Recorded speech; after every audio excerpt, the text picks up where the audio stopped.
Ушубак көңүңүздөр менен.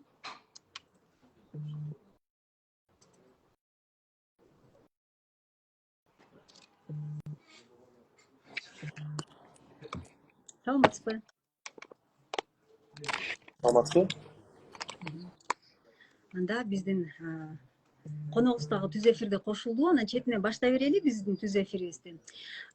Негизи эле ар бир банкка барганда кардар үчүн идентификациялоо деген түшүнүк бар. Биз бүгүнкү түз эфирде ушул тууралуу кененирээк сиздерге чечмелеп бермекчибиз жана бул багытта кандай жаңы нерселер, агымдар пайда болду, ушул боюнча сөз кылмакчыбыз. Урматтуу биздин катталуучулар, сиз түз эфирде, биз түз эфирде иштеп атабыз жана өзүңүздөрдүн кызыктыруучу суроолор болсо узатыңыздар, бардыгына жооп бергенге аракет кылабыз. Ал эми мен биздин түз эфирге чыккан коногубузду тааныштырып өтсөм, Азат Садыков, Улуттук банктын Санарип банк операцияларын өнүктүрүү бөлүмүнүн башчысы. Азат мырза, саламатсызбы? Саламатсыздарбы? Анда биринчи ошол суроодон эле баштайлы. Коммерциялык банктарда кардарды идентификациялоо деген эмне? Ушуга токтолуп кетсеңиз. Саламатсыздарбы дагы бир жолу, урматтуу көрүүчүлөр. Коммерциялык банктарда идентификациялоо бул кардардын инсандыгын аныктоо жана тастыктоо милдеттүү процесси. Идентификациялоо процесси бир нече негизги аспекттерден турат.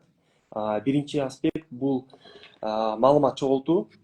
Бул болсо банк тарабынан кардардын аты жөнүн, туулган жылын, дарегин, жарандыгын, паспорттук жана башка маалыматтарды топтойт.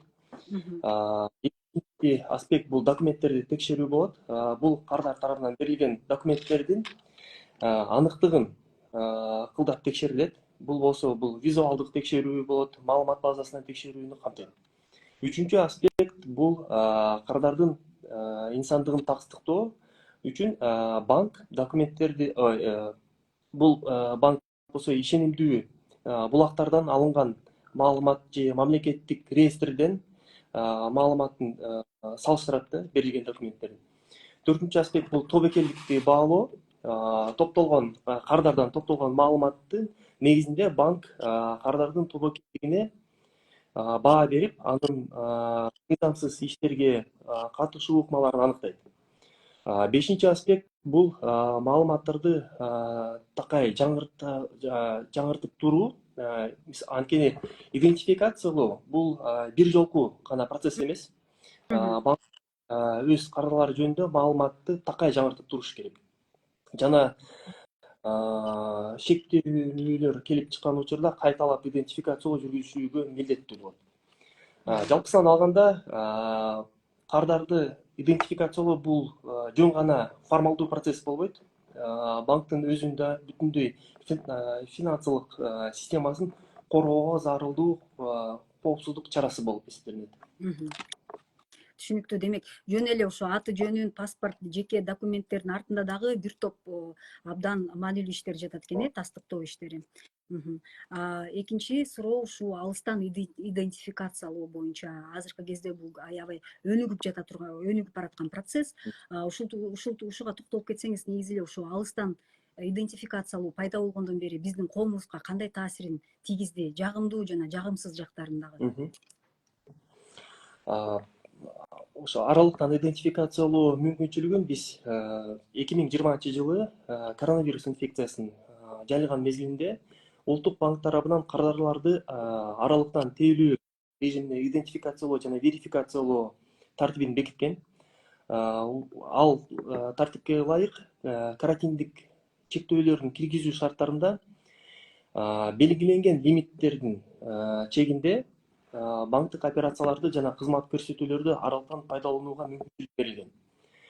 Бул тартип фото жана видео байланыш боюнча идентификациялоону карайт. Аралыктан идентификациялоо таасирин оң жана терс жактарын кароого болот. Оң жактары бул финансылык кызматтардын жеткиликтүүлүгүн жогорулатуу. Мисалы, аралыктан идентификациялоо бул алыскы аймактарда жашаган кардарларга же мобилдүүлүгү чектелген адамдарга, филиалдарга барбай эле аралыктан ошо банк кызматтарын алууга мүмкүнчүлүк пайда кылат да. Экинчи оң жагы бул убакыттын жана ресурстардын үнөмдүү. Бул болсо кардарлар болсо онлайн режиминде банктык кызматтарын алууга мүмкүнчүлүгү пайда болгон. Үчүнчү оң жагы болсо бул санарип экономиканын өнүктүрүү, андан башка дагы төлөө сапатын жогорулатуу. Бул болсо онлайн кызматтар көбүнчө салттуу жана банк филиалдарына караганда тезирээк жана ыңгайлуу кызмат көрсөтөт. Эми дагы бир мындай оң жактары бул коммерциялык банктардын арасында атаандаштык пайда кылат жана баанын төмөндөшүнө ошо түзүлөт да. Ал эми терс жактарын айтып койсок, бул биринчи бул коопсуздуктун тобокелдиктери болбосо шугундардын жогорулашын байкап турабыз. Бул жана экинчи терс жагы бул жанакы техникалык мүчүлүштүктөр. Бул ар кандай шарттарда жанакы техникалык сбойлор болуп калат го, ошого жараша мындай терс жактары бар да. Бирок мындай жалпысынан алганда банктардын, кардарлардын аралыктан идентификациялоо бул болсо бул биздин мамлекетке мындай финанс системасын өнүктүрүүгө маанилүү кадам болуп көрүнөт да. Ошол терс жагына токтолуп кетсек, ушул негизи ушул алыстан идентификациялоо өнүккөн сайын ошол эле финансылык алдамчылардын дагы иши өнүгүп атат да. Ушуга байланыштуу буга чейин биз бир ай мурун да түз эфирде чыккан элек, эсиңиздерде болсо. Ошондо биз ушу онлайн кредит алууда токтотуп туруу мезгилин киргизүү боюнча сунушун, Улуттук банктын сунушун талкуулаганбыз. Анан азыркы кезде бул сунуш кайсы этапта турат? Ошол тууралуу айтып берсеңиз. Ооба. Бул Улуттук банк сиз айткандай бир ай мурун жарандардын кызыкчылыктарын коргоо үчүн өзүнүн ченемдик укуктук актыларына киргизүү долбоорун иштеп чыккан. Бул долбоор коомдук талкууга чыгып, азыркы жакында эле 26 октябрда коомдук талкуу аяктады. Азыркы учурда биз банк секторунун тарабынан келген алынган сунуштарды азыр иликтеп жатабыз да. Негизи канча сунуш түштү? Коомчулуктан кызыгуу кандай болду? Анан кийинки да кадамдар качан кандай болот да? Качан күтсө болот? Ченемдик укуктук акттын долбоорун көп эле сунуштар түштү. Көбүнчө коммерциялык банктар тарабынан, микрофинансылык уюмдар тарабынан көп сунуштар түштү. Биз азыркы кийинки кадамдар бул биз жанакы мен айтып кеткендей түшкөн сунуштарды иликтеп жатабыз. Андан кийин биздин жол жобо боюнча Улуттук банктын түзүмдүк бөлүмдөрү менен макулдашууга жөнөтүп, кийинки шаг бул Улуттук банктын башкармасынын отурумуна документтерди даярдоого жумуш жүргүзүлөт да. Канча убакыт дагы талап кылынышы мүмкүн? Мисалы үчүн бир айдан кийин же 2 айдан кийин күтсө болобу? Болжол Ошо бүткөндөн кийин гана уже айтсак болот да. Бирок азыр ошо сунуштарды кабыл алуу мөөнөтү токтоду азыр. Ооба, бүттү. Туура ошо мен айтып кеткендей 26 октябрда ошо коомдук талкуу жыйынтыгына чыкты да. Жөнөкөй жарандардан да түштүбү сунуштар? Менин маалыматым боюнча жөнөкөй жарандардан сунуштар түшкөн жок. Көбүнчө ошо коммерциялык банк тарабынан жана микрофинансылык уюмдардан бизге сунуштар түштү. Түшүнүктүү. Анда кийинки суроого ошол эле финансылык алдамчылык боюнча, анткени бул тилекке каршы биздин өлкөдө абдан чоң көйгөйдү жаратып келет. Алдангандардын, жарандардын саны да тыйылбай өсүүдө, Улуттук банктын атына кайрылууда. Анан дагы бир бул негизи ушундай финансылык алдамчылык кошуна мамлекеттерде да өнүгүптүр да, Россияда, Казакстанда. Мисалы үчүн Казакстанда дагы ушу антифрод системасын киргизүү, ушу алдамчылыкка каршы деген ушундай бир түшүнүк, ушундай механизмди киргизүү жөнүндө көп эле талкуулар болуп жатат да. Негизи эле ушу антифрод системасы деген эмне жана Кыргызстанга мындай тажрыйба керекпи? Рахмат. Антифрод өзү негизи англис тилинен которгондо бул алдамчылыкка каршуу аракеттенүү деп которсок болот. Антифрод бул ар кандай чөйрөлөрдө, анын ичинде финансылык, телекоммуникациялык жана башка чөйрөлөрдө алдамчылыктан алдын алуу жана аныктоого, ошо алдамчылыктар алдамчылыктарды аныктоого багытталган комплекс болуп деп айтсак болот да. Антифрод механизмин киргизүү боюнча коңшу мамлекеттердин сиз айтып кеткендей тажрыйбасын сөзсүз көңүл бурууга арзыйт. Телефондук алдамчылык бул сиз айтып кеткендей тилекке каршы биздин өлкөнүн кыйгап өтпөгөн көйгөй болуп жатат. Жарандар барган сайын өз аманаттарын жоготуп, кол салгандардын курмандыгы болуп жатышат да азыркы убакта. Ошо бизге арыздар түшкөндө түшүп жатат да, ошо ар кандай маалыматтар да келип атат. Жана сиз айткандай ошо Кыргызстанга антифрод системасын киргизүү боюнча бир катар артыкчылыктарды берет деп ойлойм. Бул болсо айтылгандай жанагы телефондук алдамчылыктын деңгээлин төмөндөтүү жана талдоо жана системасын жакшыртуу үчүн маалыматтарды чогултуу. Бул жанагы антифрод системасы кылмыш иликтөөдө жана алдамчылык менен күрөшүү ыкмаларын жакшыртуу боюнча укук коргоо органдарга жардам берет да.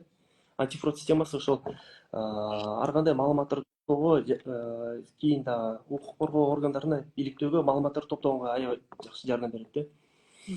Кыргызстан бул боюнча кандай аракеттерди жүргүзүп атат Улуттук банк тарабынан?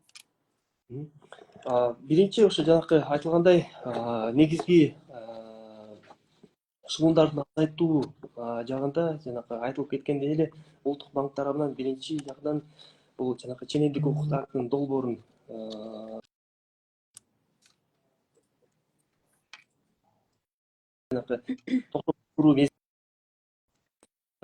экинчи бул азыркы убакта биз Улуттук банк тарабынан антифрод системасын киргизүү боюнча банктык мыйзамдарга өзгөртүү киргизүү долбоорун азыркы убакта жасап жатабыз.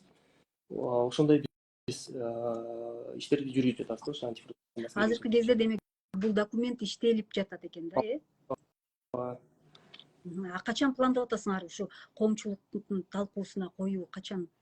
Азырынча убакыт белгисизби же белгилене элекпи? Биз ар кандай процедураны өтүшүбүз керек. Биринчи мыйзам долбоорун жасап атканда биз анализ регулятивного воздействия өткөрөбүз. Ага тиешелүү жумушчу топ түзүлгөн.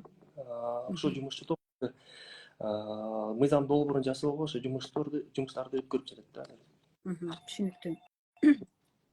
Кийинки суроо ушундай да, биздики темабыз ушу негизи идентификациялоо, алыстан идентификациялоодо ушул финансылык шылуунчулуктун да орду чоң экен.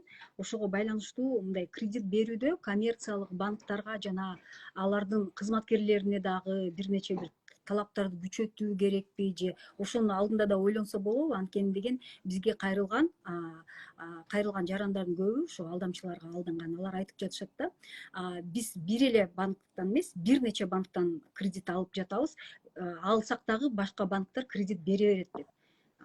Сиз кандай деп ойлойсуз? Суроо боюнча коммерциялык банктарга жана алардын кызматкерлерине кредит берүүдө кардарлардын идентификациялоо катуу талаптарын коюлган да. Ошолордо коюлган талаптарды алар аткарышы керек. Бул жөн гана жагымдуу практика эмес, бул өзүнчө мыйзамдар жана банктардын өзүлөрүнүн кызыкчылыктары менен шартталган зарылчылык. Мындай жагдайдын алдын алуу үчүн банктар жоопкерчилик тартышат. Кардардын жетишсиз идентификациясы жарандардын финансылык коопсуздугуна коркунуч туудурбастан натыйжада кайтарымсыз кредиттерге дуушар болушу мүмкүн да. Ошол дуушар болуп келиши бул банктардын өзүнө да ар кандай тобокелдиктерди алып келет да. Ошондуктан банктар көп деңгээлдүү текшерүү тутумун колдонуш керек. Бул жана мен жогоруда айткандай кардарларды идентификациялоодо биринчи кезекте кардарлардын документтерин кылдат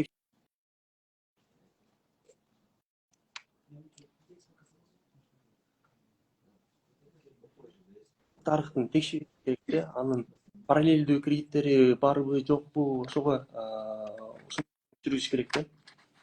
Мындан тышкары кардарларды идентификациялоо жана шылуундар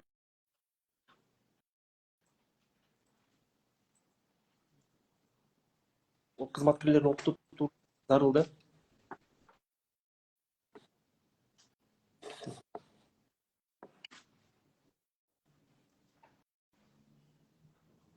Да, ушул акыркы сүйлөгүңүздү дагы кайталап койсоңуз, техникалык себептерден бир аз угулбай калды да. Мен жанакы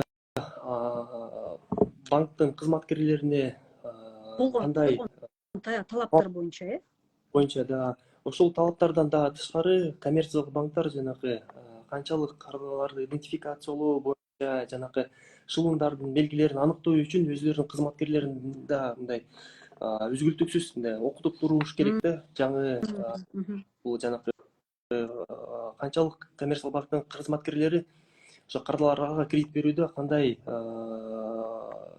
белгилерге мындай маани бериш үчүн мындай дайыма алардын да билим жогорултууга зарыл да.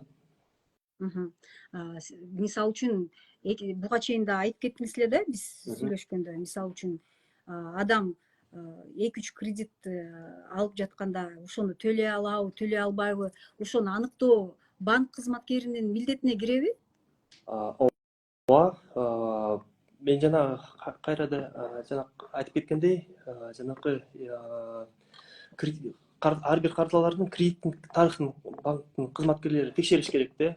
Анткени мисалга айтсак, бир кардар өзүнүн алып жаткан айлыктарын мисалы эгерде ошол кардардын бирден көбүрөөк кредити бар болсо, анын алган айлыгы канчалык ошол кредитти төлөөгө мүмкүнчүлүк берет деп анализ жүргүзүш керек да.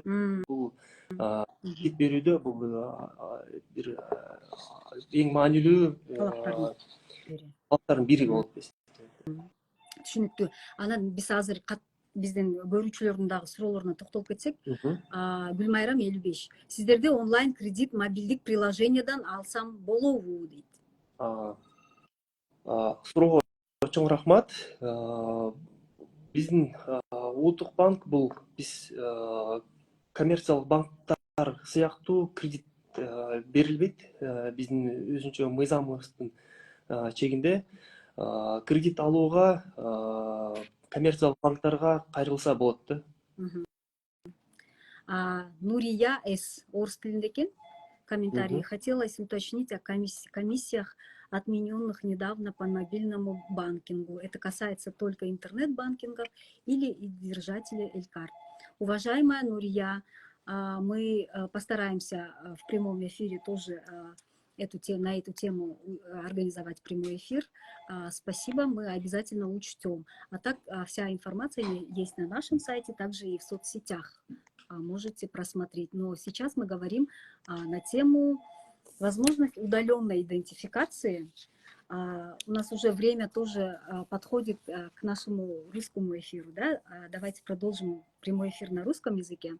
Я еще раз хочу всех поприветствовать. Меня зовут Асель Ахматалиева, я являюсь специалистом отдела по работе с общественностью. И наш гость Азат Садыков, начальник отдела цифровизации банковских операций Национального банка.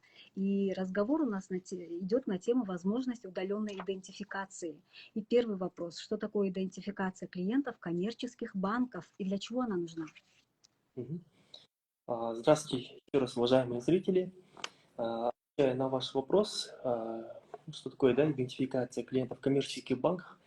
Идентификация клиентов в коммерческих банках – это обязательный процесс установления и подтверждения личности клиента, позволяющий убедиться в том, что этот клиент, с этим клиентом взаимодействие идет именно с тем человеком, чтобы подтвердить его личность.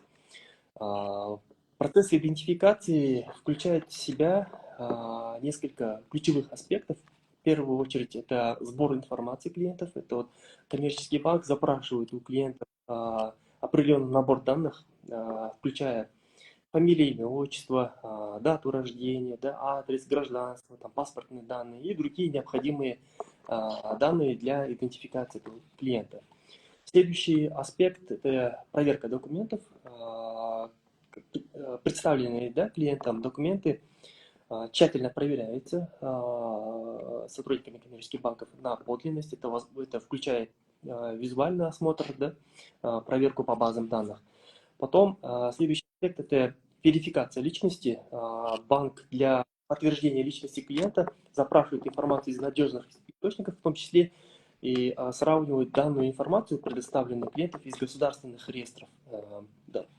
Потом идет оценка рисков на основе собранной информации от клиентов. Банки проводят оценку риска клиента, определяя вероятность его вовлеченности в незаконную деятельность. Это позволяет банкам применить дифференцированный подход и установить более строгие меры контроля для клиентов с высоким уровнем риска. Дальше идет этот немаловажный аспект, это регулярное обновление данных. Идентификация – это, как я ранее говорил, это не разовый процесс. Банки обязаны регулярно проводить обновление информации, которая предоставляется, ну и проводить повторную идентификацию, да, установленные сроки и при возникновении разных подозрений. В целом, идентификация клиентов – это не просто формальность, а необходимая мера безопасности, защищает как сам банк, так и финансовую систему в целом. А что такое удаленная идентификация и ее отличие, да, от обычной идентификации? И вместе с тем можете ответить на вопрос, какое влияние оказало внедрение механизма удаленной идентификации? Да. Ну, как, наверное, все знают, удаленная идентификация вообще в Кыргызстане появилась для клиентов коммерческих банков недавно. Это в 2020 году, в связи с распространением коронавирусной инфекции, Национальный банк утвердил порядок идентификации и верификации клиентов в удаленном режиме, который позволил в период локдауна, да, когда движения по городу, вообще по всей стране были ограничены, позволило клиентам коммерческих банков пользоваться услугами банков в удаленном режиме. Это находясь дома, вы могли пройти удаленную идентификацию и пользоваться в рамках установленных лимитов банковскими услугами, да, и операциями, проводить операции. Данный порядок предусматривает прохождение как фото и видеоидентификации, и в зависимости от методов идентификации установлены разные лимиты. Относительно простите, плюсов и минусов. можно я уточню? Фото, видео и просто там переписка, это тоже считается, да, удаленная идентификация? Нет, в рамках порядка удаленной идентификации, который был утвержден Национальным банком, он предусматривает два метода идентификации. Это сличение фото клиента, да, который он предоставляет, и по методам видеосвязи, когда видеопотоки можно будет получить от клиента, в том, что он является тем клиентом, за которого себя представляет. Угу. Это и сейчас действует, да, именно Да, такой? да, этот нормативный документ. А как тогда онлайн-кредиты оформляются? Они же только по ссылке, там, с смс-кодом, или это что-то другое? Онлайн-кредит оформляется таким образом. Не Есть же удаленное? не удаленно, разные способы. Получается так, что для клиентов, которые ни разу не приходили в коммерческий банк, прошли удаленную идентификацию, согласно требованиям Национальным банком, они проходят видеоидентификацию, затем могут получить кредит онлайн, да, это получается. Есть еще другой способ, это для клиентов, которые уже обращались в банк, банк знает этих клиентов, банка, прошли, да, эту свою идентификацию и подписывают эти договора для оформления онлайн-кредитов посредством электронной подписи, и таким способом тоже можно будет онлайн-кредит получить. Понятно. И следующий вопрос тоже, как раз мы про онлайн-кредитов, про финансовое мошенничество, да, вместе с развитием удаленной идентификации, выдачи онлайн-кредитов, очень много граждан, которые тоже становятся жертвами финансовых мошенников.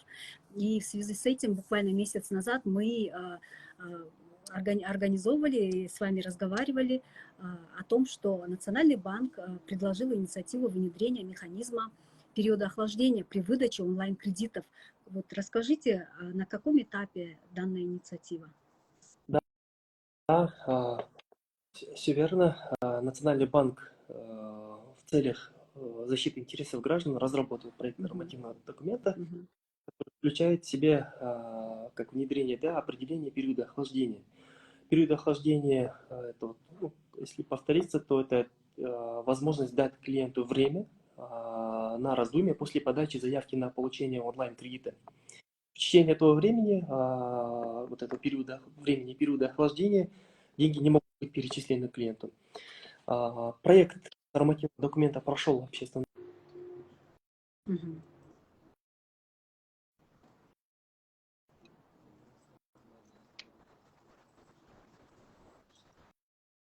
Коммерческих банков, также и микрофинансовых организаций. И мы сейчас проводим работу по изучению поступивших предложений от коммерческих банков. И А много проводится анализ. поступило предложений? Да, предложений поступило очень много, предложений разного характера. И сейчас вот требуется время на проведение анализа этих предложений. И, наверное, уже дальше, наверное, с учетом поступивших предложений принятие решений со стороны Национального банка. Мгм. А, И следующий вопрос по поводу системы антифрод. Да? Вот в Казахстане, в России тоже там тоже обсуждается вопрос внедрения механизма антифрод. Вот расскажите, что такое система антифрод и нужна ли такая практика Кыргызстану? Да, антифрод в переводе с английского языка, он переводится как противодействие мошенничеству. Под антифродом подразумевается это проведение комплекса мер, которые направлены на предотвращение, да, и ведение мошенничества в разных сферах, вот, включая финансы, да, вот, в банковской сфере, также и в телекоммуникации и в других сферах. Опыт, как вы отметили, в соседних странах, то, что вот они внедряют антифрод-системы, это, безусловно, заслуживает внимания. Мы изучаем, какие меры они предприняли, какие вот антифрод мероприятия они проводят, какие антифрод системы, да, ставят, центры организовывают. Конечно, да, мы это все изучаем и все это анализируем, как это можно будет применить у нас. Мгм. Сейчас идет разработка, да, данной программы. Да, Пока еще. да, Мгм. да, да. А, Понятно. Мы сейчас, вот ранее Национальный банк опубликовал о разработке анализа регулятивного воздействия, который предусматривает обязательное требование, да, для коммерческих банков наличие, да, антифрод-систем. В настоящее время была создана рабочая группа, которая Мгм. проводит регулятивное воздействие.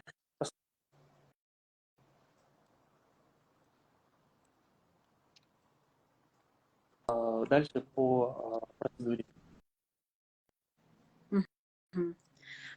Тогда мы продолжаем. И такой вопрос, если мы вернемся опять к вопросу финансового мошенничества, да, а, бывает такое, что стоит ли усиливать какие-то или добавлять какие-то требования сотрудникам коммерческих банков, коммерческим банкам, да, так как среди пострадавших от финансового мошенничества много людей говорят, что они оформляли кредиты не только в одном, а в нескольких банках. Несмотря на это, в Комбанке они оформляют второй, третий, четвертый кредиты. Мгм. Да, коммерческие банки и их сотрудники обязаны предъявлять строгие требования к идентификации клиентов при выдаче кредитов. Это не просто желательная практика, да, а необходимость, продиктованная как законодательством, так и интересом самих коммерческих банков. Банки несут ответственность за предотвращение подобных ситуаций, да, которых вы отметили. Недостаточная идентификация клиентов, она приводит не только вот ставит под угрозу финансовую безопасность граждан, но и несет риски для самих коммерческих банков, которые в итоге могут столкнуться с тем, что эти кредиты не будут возвращены обратно в коммерческий банк. Поэтому мы требуем от коммерческих банков применять многоуровневую, да, систему проверки клиентов. Как я ранее говорил, это вот тщательная проверка документов, проводить биометрическую идентификацию, да, там, по сличению лица в виде идентификации. А также немаловажным методом, да, проверки это является проверка кредитной истории клиентов. Есть ли у клиента параллельные кредиты, насколько Мгм. обременительно для него будет получение параллельного кредита, в связи с тем, что у него возможная заработная плата не будет Мгм. достаточно для того, чтобы он мог закрыть, да, эти параллельные кредиты. Мгм. Ну, клиентам мы требуем. Ну, важно, вот считаем, что вот, для того, чтобы коммерческие банки тщательно проводили анализ клиентов, они должны постоянно проводить обучение сотрудников, да, это вот такое должно прийти в практику, чтобы коммерческие банки знали своих клиентов и подходили с ответственностью при выдаче им таких кредитов, которые, возможно, будут для них обременительны. Мгм. Спасибо. Итак, у меня последний вопрос Мгм. по поводу, что делать. С одной стороны, мы не можем остановить, да, банковские услуги. Все время нам нужны современные технологии, но современные услуги. С одной стороны, чтобы мы могли обеспечивать современные банковские услуги, но с другой стороны, обеспечить и безопасность граждан. Да? Вот, какие меры нужно предпринять? Как вы думаете? Да, как вы правильно отметили, технологии развиваются очень стремительно в настоящее время. Они делают нашу жизнь проще, удобнее, да, в том числе в сфере получения банковских услуг. Но, к сожалению, мошенники тоже не стоят на месте, и они постоянно продумывают новые способы обмана. Поэтому при применении технологий важно найти баланс между вот, ну, как, внедрением новых технологий и обеспечить безопасность наших граждан. Да? Ну, для того, чтобы обезопасить наших граждан, необходимо, я вижу, да, несколько ключевых направлений. Да? Первое направление — это, наверное, такая вот многофакторная аутентификация. Это вот те пароли, да, которые мы ставим на мобильные приложения, да, и так далее. Они должны быть более надежными, да, там, применять такую сложную схему паролей.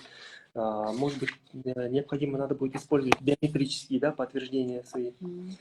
Второе направление — это вот это вот больше к коммерческим банкам, это вот проактивное информирование клиентов, да.